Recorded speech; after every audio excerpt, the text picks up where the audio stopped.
All right, I want to address something concerning the transition here. I had to, because of my collar ties, I had to shim this whole ceiling so that my transition didn't look like a serpent going all the way down, all squiggly and up and down. And it's perfect now, but we had to add a 2x4 to every collar tie to fur this roof down or the ceiling, and I want to explain why. I've always had a problem doing collar ties. They're really a pain in the butt. So I'm gonna give this over to Mark here.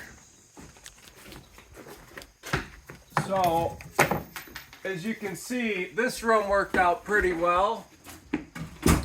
I only had to do that. I only had to add a 4-foot 2x4 to one collar tie to bring it down to where it was supposed to be.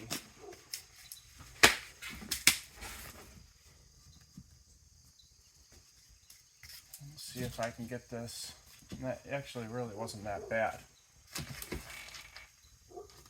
But what happens, why this happens, why even though we found the center underneath our ridge and what did we do when we did our collar ties? We Used a level, used a level, made it level, made it center. right?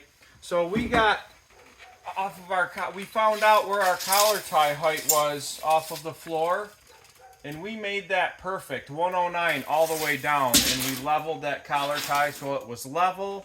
It was the same height off the floor as it was to the collar tie. But what happens, and I've learned this the hard way, and that's why I had to basically redo that whole section, is these are your collar ties, right? What happens is why you end up with your drywall not matching up at your transition, no matter how well you do your collar ties, is because these 18 or 20 foot rafters, they have crowns in them. So you will have a 1-inch hump in one rafter and the next rafter will be straight. Right? You crown your rafters, so you want your hump to be up. And that hump could be an inch. You know, in 20 foot, you could have an inch hump. So, you know, even though your collar tie is right where it needs to be and it's 109 off the floor and it's dead level and it's the same as all the other ones, the meeting point is going to be different because it's going to be an inch here, basically in the middle of the rafter, or a little bit higher than the middle. You're going to have a 3/4 an inch difference, and your drywall is not going to match up. So, in order to not have to sister up a 2x4 on every collar tie like I did on that side, what I'm going to do next time, and what you need to do, is if you have a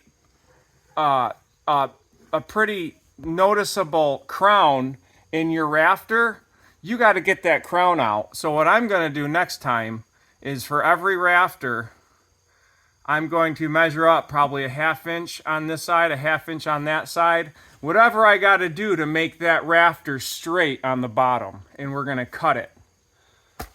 And if I would have did that, I wouldn't have had to take a half a day and sister every collar tie on the other side. These individual rooms aren't so bad because you only got this much of a span, you know, so, and then it stops. So we got lucky in this room, it all worked out. But this room, we had 20 foot of span that was just up and down and all around, and I had to just level it, because if I didn't, this transition would have just been a squiggle all the way down, and there's no way any amount of mud could have made that perfect.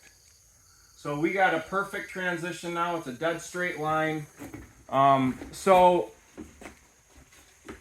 make sure you get the crown out of the underside of your rafter if you're doing vaulted ceilings, so that you don't have to take a half a day and sister all your collar ties to get a good transition.